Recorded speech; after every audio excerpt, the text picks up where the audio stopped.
Era uma madrugada fria, 13 de novembro de 1974. Na pequena cidade de Amityville, em Nova York, uma casa branca com janelas em formato de olhos parecia dormir em silêncio. Mas lá dentro, algo terrível acontecia.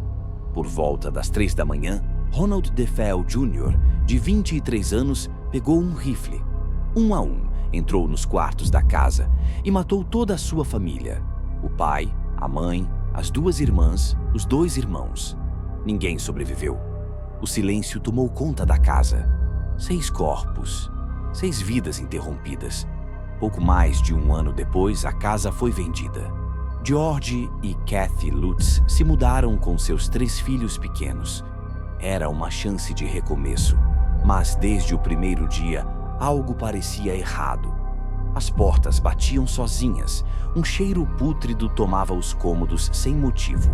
Moscas surgiam em enxames, mesmo em pleno inverno.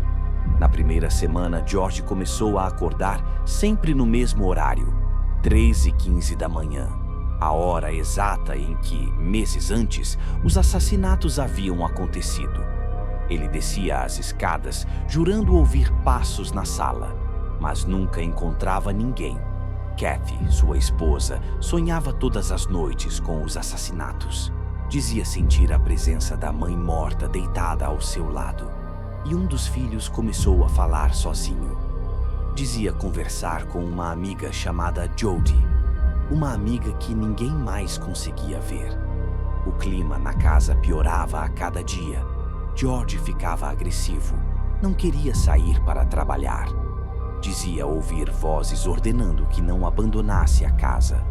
Certa noite, ao olhar pela janela, viu 2 olhos vermelhos brilhando do lado de fora, encarando-o no escuro, como os olhos de um animal. Mas não havia nada lá. Após 28 dias, a família não aguentou mais. Fugiram da casa às pressas, deixando todos os pertences para trás. E nunca mais voltaram. Até hoje, a mansão de Amityville permanece como uma das histórias mais sombrias da América. Alguns dizem que é apenas superstição. Outros acreditam que o mal ficou preso naquelas paredes desde a noite do massacre. Mas uma coisa é certa: quando você olha para aquela casa com suas janelas que parecem olhos, é impossível não sentir que algo ainda está lá dentro, esperando. Plainfield, Wisconsin. Um vilarejo pequeno, silencioso, perdido no frio do interior. Todos conheciam Ed Gein, um homem estranho, mas aparentemente inofensivo. Sempre com o mesmo sorriso tímido, sempre ajudando os vizinhos. Mas ninguém sabia o que acontecia dentro da sua casa. E ninguém imaginava o que a polícia encontraria lá dentro. Era novembro de 1957. A dona de uma loja da cidade desapareceu, Bernice Warden. Seu filho, suspeitando de algo, contou à polícia que o último cliente no local havia sido Ed Gein. Eles foram até a fazenda. A porta estava trancada. Mas quando encontraram o silêncio mais pesado que já haviam sentido. O cheiro foi o primeiro golpe. Um fedor de morte, de carne podre misturado a ferrugem. As paredes estavam cobertas de sujeira, jornais velhos, pedaços de coisas que não deveriam estar ali. E então, a descoberta. No galpão, pendurado de cabeça para baixo, estava o corpo de Bernice, a pele aberta como um animal abatido. Mas não era só isso. Dentro da casa, a polícia encontrou horrores que pareciam impossíveis de acreditar. Máscaras feitas com rostos humanos, cadeiras revestidas de pele, tigelas feitas de crânios e até um colete, feito com o tronco de uma mulher. Cada cômodo revelava um segredo mais sombrio que o outro. Era como entrar no inferno. Ed Gein confessou. Não apenas o assassinato de Bernice, mas também o de outra mulher, Mary Hogan, anos antes. E mais, ele invadia cemitérios à noite, Desenterrava corpos e levava pedaços para casa. Dizia que queria criar uma roupa de mulher, uma segunda pele, para se transformar em sua mãe morta. A fazenda foi lacrada e, anos depois, destruída pelas chamas. Mas, até hoje, Plainfield nunca se recuperou. Alguns moradores juram que ainda sentem o cheiro estranho quando passam pelo antigo terreno. Outros dizem ouvir vozes baixas, como sussurros no vento. Talvez ecos daquilo que aconteceu ali dentro. E a pergunta que assombra até hoje é simples: quantas casas, escondidas em vilarejos esquecidos, guardam segredos tão macabros quanto os de Ed Gein? Era uma noite fria de novembro de 1966. A estrada deserta cortava a mata como uma cicatriz escura. Dois casais seguiam de carro conversando baixo quando algo chamou a atenção. Os faróis iluminaram duas manchas vermelhas, olhos que brilhavam no meio da noite. Parado, imóvel, estava um ser que parecia humano, mas não era. Alto, magro, com asas enormes dobradas atrás das costas, os olhos vermelhos como brasas. O motorista apertou o acelerador, mas em segundos o monstro abriu as asas e voou atrás do carro. O som era ensurdecedor, um bater de asas pesado que parecia vibrar o ar. Os passageiros gritavam, pedindo para não olhar para trás. Mas a criatura não os deixava. Planava a poucos metros do carro, acompanhando cada curva.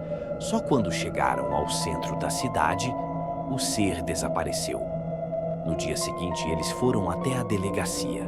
Relataram o que viram, mas a polícia riu.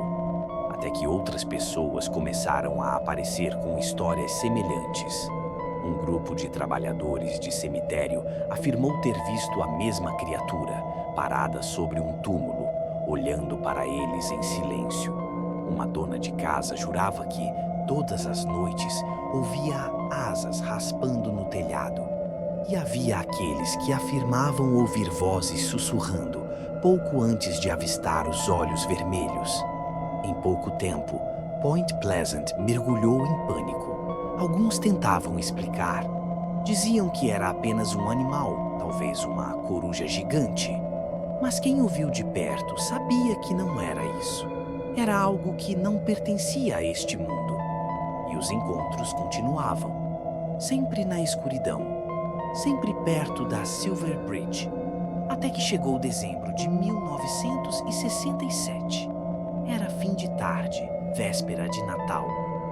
As ruas estavam cheias, o comércio lotado, famílias comprando presentes.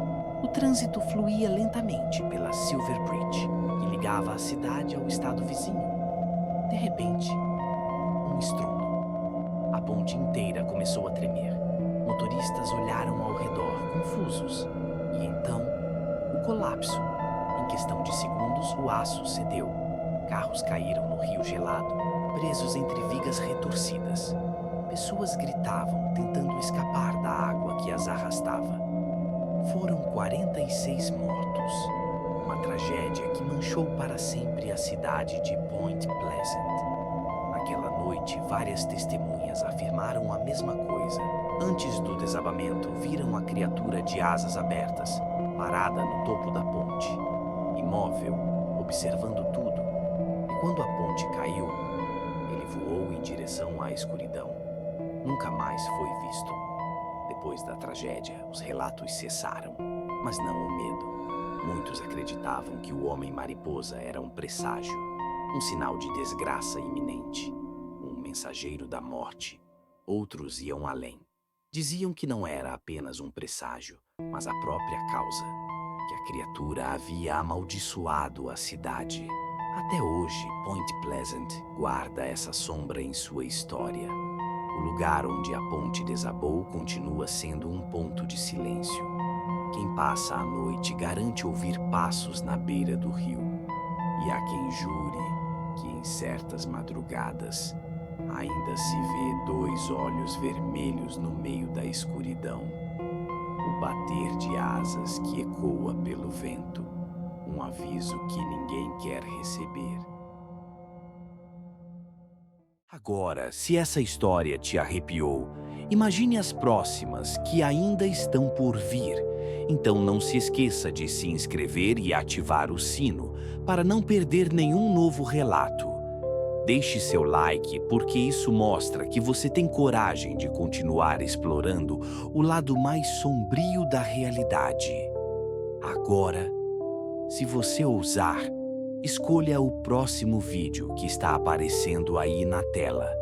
Mas lembre-se, algumas histórias, depois de ouvidas, nunca mais deixam a sua cabeça.